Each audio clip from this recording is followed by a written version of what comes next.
Yo, what's up mga kaungog? Ingani din proseso sa pagpintura diri sa amo ang company. Unya powder coating among gamit ug mao na amo ang powder coating boot. Tapos sila ang tagasabit kung unsa ang pinturahan. Ginatagaan na sila instruction kung unsa ang pinturahan ug unsa ang color kung asa kay duha man na ka linya. Unya mosulod dira mao na siya ang washing area.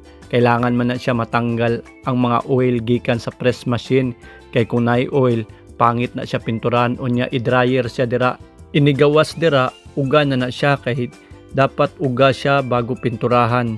Either kung naay tubig isprayhan na nila. Unya mosulod dira sa powder coating boot. Naa na po diray automatic spray gun nga maoy mo pintura sa mga produkto.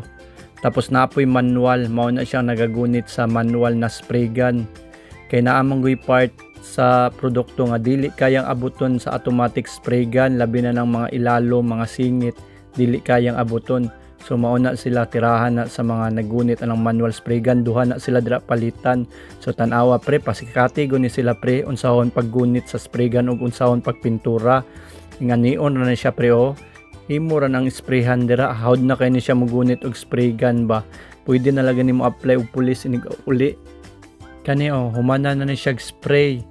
Puti ang color ani niya, pero wala pa ni nahuman kay lutuon pa man na sa sulod. Moagi na dira sa oven. Maong hinay ang dagan ana kay ang temperature sa kainit sakto ra jud nga pagawas dira maluto na siya. Unya musaka dira sa taas naa na poy laing team nga magbundle ug mag-arrange anang product